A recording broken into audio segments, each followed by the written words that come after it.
World Cup. I imagine those scenes were replicated across the country in sensational game. For long periods, it looked like Argentina were going out, but in the end, they go through to face France in the next round. Hello and welcome to the latest edition of the show. I'm Dan Thomas, joined by Ali Moreno, Craig Burley and Stevie Nicol. When we started this World Cup, you would have had Argentina guaranteed to go through, no problem. They were so close. These morning games, you just need to get the morning games, or the morning games US time. You need to get the early games out of the way, the late games have been great. This was unbelievable. Same as yesterday. They almost went out. And you could argue they haven't played, they don't not deserve to be there because they're there, but they've been pretty awful by their standards. And they're going to get there wherever they get to, despite of their coach, not because of the coach, because we can look at his record with Chile, but just throw that out the window. That Chile are completely different. In charge of Argentina, he looks heartless and clueless on the touchline. His team selection, his squad selection, his tactics, the way they've set up in all the games, this is probably the best they've looked, actually, and they didn't look great. But more importantly, his substitutions. Yep. Sergio Aguero and Paulo Dybala, what the hell have they done to this guy behind the scenes that we don't know about? Because Aguero comes on, what did he have left? 10 minutes? Yeah. So, and he brings on two guys that have got 11 caps, and he plays a Guy Perez 2 games in a row that wasn't even in the initial squad. It just doesn't make sense. But we saw 2 great goals from Argentina, the first from the little fella, and the second from an unexpected Rojo. Great finish. Here's the thing, Argentina are through, yet we're almost starting off with a negative stance on this all. And the reason is, like, there was almost inevitability when Germany scored that goal against Sweden. This one, did you see it coming? No. First of all, I didn't even see the fact that Argentina played as well as they did in the first half. Yep. That in itself was a surprise, but it's not a surprise that Ever Banega gets on the ball and is able to clip the ball over the top of Lionel Messi, and Messi is able to take the ball down the way that he did, and what a finish it was. And Argentina were excellent, the best that they had been in this World Cup in that first half. And then the second half started. Early goal by Nigeria, penalty kick, this and that and the other, and Argentina went straight back. I mean, and I'm talking straight back to Iceland and Croatia. And that sort of disorganized, no idea, no purpose of what we're doing. We're just running around and hoping that a rebound falls our way. Now, that has something to do with the players on the field, but it also has something to do with Sampaoli himself, in that the decision-making, once it goes 1-1, and everything is just cluttered down the middle, then use the flanks.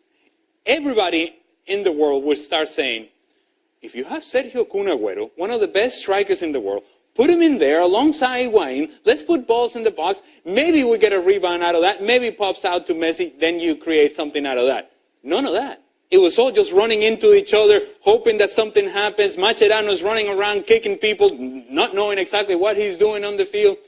And then out of nowhere, Marco Rojo, let me repeat that. Marco Rojo, with a right-footed volley, you would have thought this guy had played center forward for Argentina for years. That's not the case. What a goal it was. Argentina are through somehow. It's certainly not because of Sampaoli. I mean, those 2 halves tell you that this guy has no influence. You know, the first half they were better because they've been so poor, and they were better because they got off to a great start with the Messi goal. And of course, no surprise, it's Messi. Yeah. But the second half tells you there's no influence from Sampaoli, absolutely none. You know, when the question was asked, they were a shambles. It was a bunch of 10 outfield players running around who didn't look as though they had any purpose.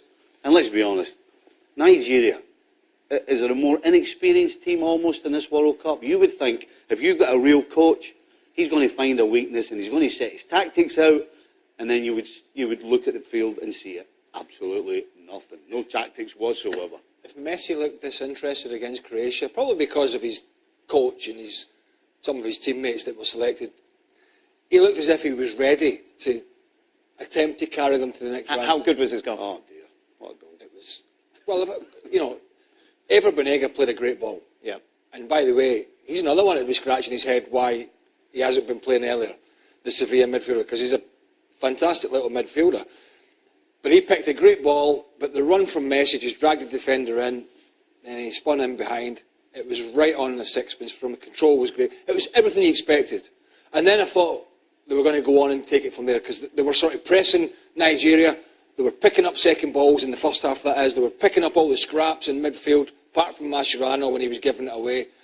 And I thought, this is not vintage Argentina, but it's better. Yeah. But it just dissolved as soon as the penalty was given away by Mascherano. It just completely went. But there's so much leadership, well, there's so much experience, on that pitch. Yeah. So why isn't there leadership? Why did it all just suddenly turn so quickly to utter chaos?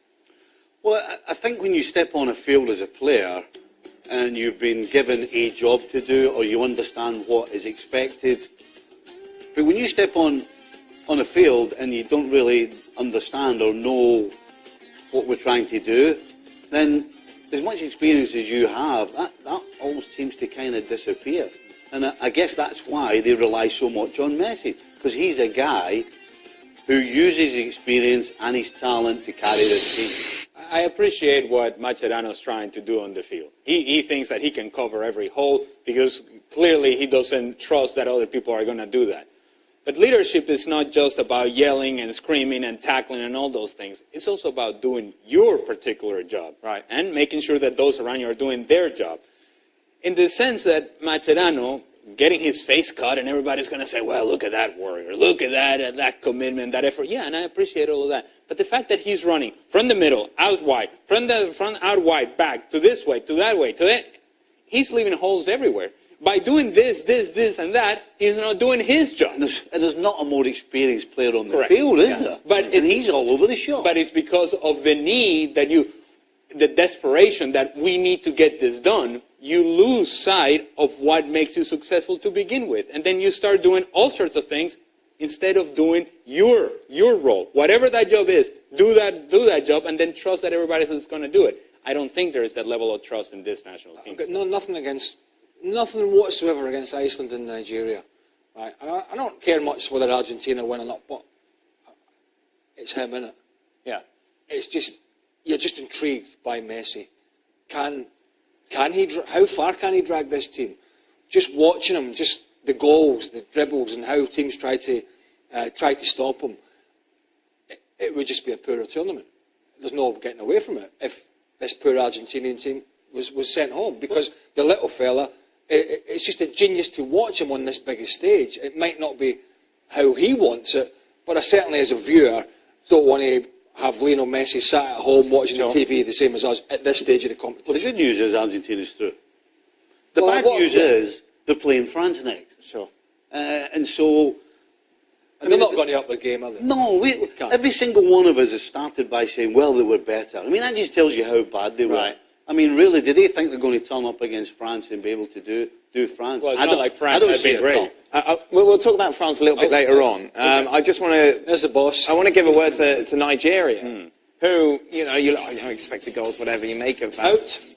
Are out. They are out. Well, that's a what? But expected goals had them, beating Argentina over the 90 minutes. Expected goals.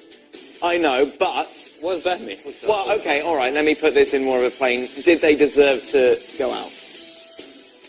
Yes. And there were opportunities for Nigeria to put this game away. There were opportunities for Nigeria to defend better. Instead, they fell into the trap of Argentina of absolute chaos, and they forgot about defending. How you allow a free runner, because as good a finish as it was for Marco Rojo, he appears free inside the 18-yard box, and it's a free cross coming from the right-hand side by Mercado. How you do that when you're already playing with 5 in the back, those are questions you have to ask. And so the lack of experience that we've alluded to, maybe that plays a part. If you cannot make it out of this group, with Argentina playing the way that they did, they gave you every chance available to every team in this group to advance in front of them. And somehow Argentina get through. Look, it's hard luck, it's whatever you want to call it, but in the end you have to execute in key moments, and Nigeria did not do that. He's a hard man. He's a hard man, isn't he? Well, if Nigeria look at it in a cold light today, and you saw the players at the end, and you do feel for the players, but you'd have felt for the Argentinian players. I think it's the same thing. But as Ali said, here they had an opportunity against one of the poorest Argentinian teams for a while. Yeah. And they were also, the other team was the smallest country ever to reach a World Cup finals. And Iceland, as organised as Iceland are, and as well as they've done recently, in Europe in particular, that's what Nigeria were up against. And ultimately, they've came up short. Those that are desperate to see VAR fail have come out once again, referring to the penalty for Marcus Rojo, saying if yesterday's was a penalty in the Portugal game, then today should have been as well. Do you agree? Well, I with don't think yesterday was a penalty, but then it was headed by the Iranian onto the Portuguese arm. I didn't think it was a penalty, but that was the scenario. Here, Marcus Rojo inadvertently headed it onto his own arm. It's a bit like I talked about this, a defender coming out, say, on the penalty spot to block a shot from 20 yards. It ricochets off his thigh or his hip and it goes up and hits his arm. That's also no penalty. This is black and white. It's pretty simple. Once he heads it, it goes on his arm, it inadvertently does that, it's not a penalty. Happy with VAR? Match round and penalty? Absolutely. Yeah, no question. Look at Spain. Spain could have been out of the tournament if it wasn't for VAR. Absolutely, VAR's done its job. He has done his job. I'm just looking for more consistency because Mitrovic got manhandled by not one, by two players in that particular game, and nothing was called. It not even looked at. And so, if that's not a penalty, then the Mascherano one, how is that a penalty? So, I know it goes back to the interpretation. I know it goes back to a referee making a decision. Yeah. If the system is in place, let's use it and implement it correctly. And in doing so, I think we all would be happy. And this is where people seem to be getting it wrong here. VAR is working. It is the individuals. Yeah, it's the referee. And it's not the same individuals every time in the VAR control room, all the same referee. They vary. So the system is working. Unfortunately, the interpretation, as Ali said, hasn't quite got the consistency. That's the issue. So Argentina's victory sets up a mouth-watering match against France in the next round. Meanwhile, on the other side of the bracket, you had Croatia with that 2-1 victory over Iceland, guaranteeing them top spot. Croatia will face Denmark in the next round.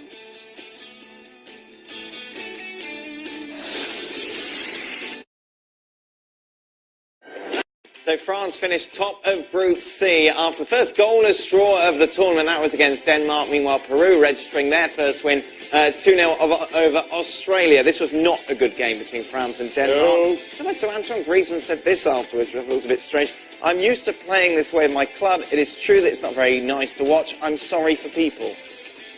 He's having to go to Atletico Madrid. Yeah, take that. Did he just resign? Didn't they just give him a lot of money to stay there? Oh, I've signed for Atletico. I've signed a big money contract, but we're absolutely rubbish to watch. I mean, I don't know why. Do players, are you bothered at all with this?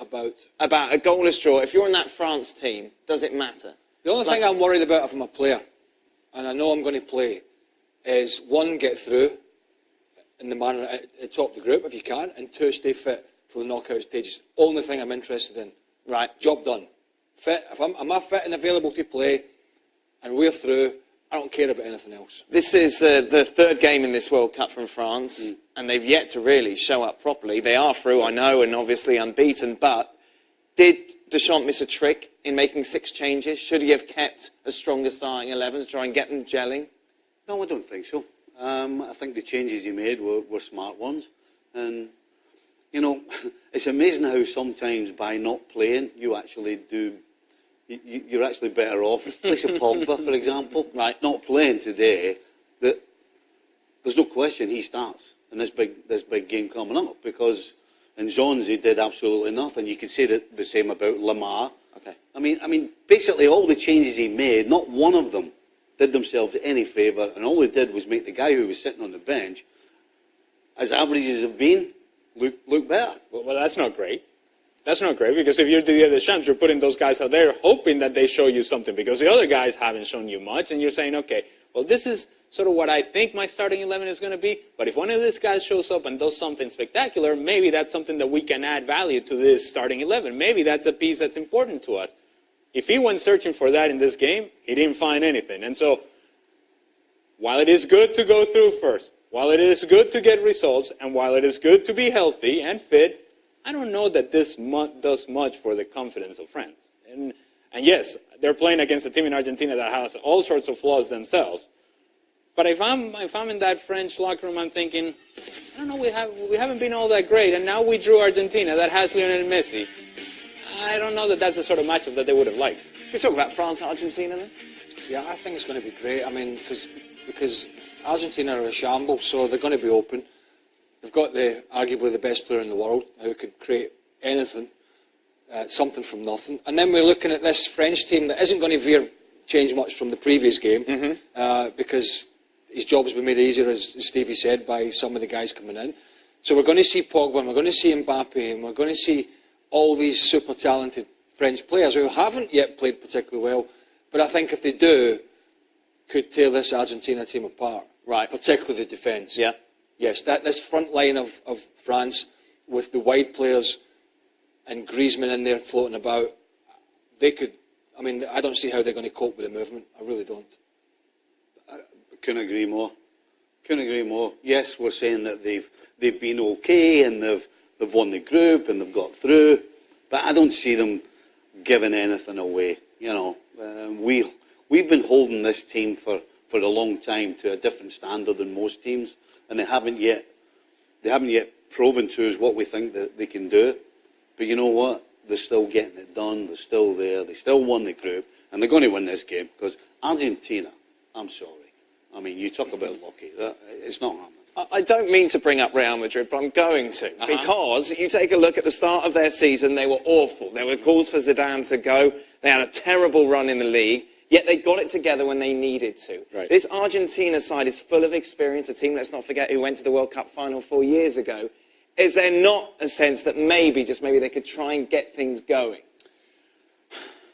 It's hard to make a case. It really is. And nobody would love more than me to have Argentina continue to advance in this tournament. But it is really difficult to make a case simply because you can sense and you can see it in the performance. You don't even have to have access to the information behind closed doors. You can just see it in the performances that this team looks at Sampaoli and thinks this guy has no clue what we're doing. We have no clue what we're supposed to be doing. And so then it's going to take a change of players in that team coming together and say, you know what, regardless of what he's saying over there, this is what we're going to do on the field. Will that ever work? Well, that's never a healthy situation. Certainly not in the knockout stage of the World Cup. And I do think that Argentina somehow knew life. This is new life. They were done. They were dead. And much like Real Madrid in Champions League, they were done. They were dead. You let teams like this hang around, and maybe on the day, the players that we think to be so talented do show up and play well. So if Messi has his best day, if Agüero has his best day, if Higuaín has his best day, Di Maria has his best day, can they not be competitive? I think so. New life for Argentina means that this team... Argentina. Tell you what, you're asking for a lot. I don't think you're asking for a little bit. I don't think they'd be I'm competitive. taking Argentina. That is the heart. That is the heart. I don't think they can be competitive at the back. The two full-backs I don't like particularly well. You've got a guy in Perez playing in midfield who wasn't even in the damn 23 squad. Biglia was playing before, wasn't great. Banega's playing now, but I mean, it's just a shambles. You're convincing me now. I mean, you talk about blind faith, throwing the goalkeeper in as well. One first cat for the goalkeeper. I mean, They don't know what they're doing. Look at France, dreadful against Australia, who are rubbish. Then they haven't done nothing in this your tournament. Real Madrid analogy Yes. is better suited to France. Right, Because they have better players. right. But France Not have, obviously Messi, but they have a better 1 to 23. Okay. Much better than Argentina. And I really believe this is a chance, this is where France can announce himself by really rolling Argentina over and making a statement. Sure. A bit like Croatia did. Right. I mean, I do think France can really make a statement here and get the tournament up and running. That's how good I think they can be. We just haven't seen it yet. forget if both teams are at their best, right? When France are not at their best, what they have over Argentina is they're compact, they have shape, they know what they're trying to do. They don't always do it, but they actually know what they're trying to do. Argentina, none of those things. Hey, I'm not confident. None of those I'm things. not confident on my pick. I don't need all Well, the you reason. should be. Hey, I'm not picking with my mind here. I'm picking with my heart, to be quite honest with you. There's nothing that says Argentina should win, and yet this team has life that they didn't think they were going to have. Maybe that's enough.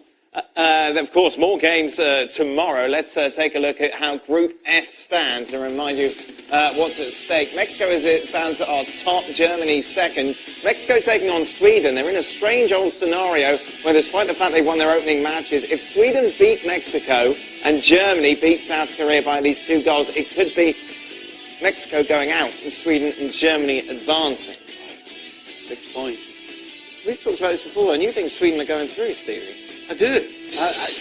This for me is set up for the way Sweden plays. Regardless of the opposition, Sweden sit tight, give nothing away, and try and hit you on the break. And for me, the only way Mexico can play is by going forward, going that way. Right. That falls right into the wheelhouse of a team like Sweden. At some point, though, Sweden's got to come out and attack Mexico. Right? Yes? Yeah, but we're talking what? No, because 30 minutes to go if it's a stalemate. Well, but the fact is that they're going to have an hour to try and put their plan into action, with right. Mexico going at them and then try and pick them off. They did it to Germany, and they were unlucky that Cruz comes up with a piece of magic.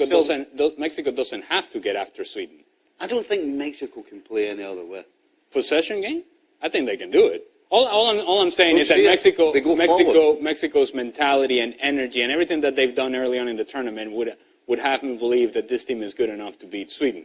And the fact is that they don't need to beat Sweden. And that's the part that I would be nervous about, is that if you start playing conservative, if you're Mexico, if you start sort of kind of speculating with the result, that's where you may get in trouble. If Mexico play at the same level that they did in their first couple of games, I think Mexico's too good. Heart and head, saying that. Both, I think, at this point, yes. I think well, not my heart. I have nothing to do with Mexico. I think it might just be a bridge too far for Sweden. I can see them getting a draw, which wouldn't be enough. However, if there is talk, and there has been talk about the coach Osorio making changes, this would be absolute bonkers. This is a team that have played particularly well. Yeah, very well. Very well in the first game and really well in the second. And you might have to win it, or you have to get some. Why the hell would you make changes? But this is a coach leading up to the tournament, made an incredible amount of changes in team selection. So I wouldn't rule it out. I think if he does, then that could be problematic for him. A word on Germany. Any doubt they're getting through? No, I think when you go from the depths to the heights so quickly, all that other failure and just poor play just disappears, and it's onwards and upwards for them. Meanwhile, in Group E, just a reminder how things stand there. Brazil favourites to advance, along with Switzerland, both with 4 points apiece. Serbia, though, remember, are playing Brazil, and a win for them would see them through, and Switzerland, a victory against Costa Rica, would see Brazil out. Well, I was going to say, I think it typifies the World Cup that we've had so far, which I think has been very exciting. Yep. The group stages, there haven't really been any dead rubbers, and Brazil can still go out. Yeah. By having a really bad day at the office. I mean, I think that's intriguing. I don't think it will happen, but at least there's some intrigue there.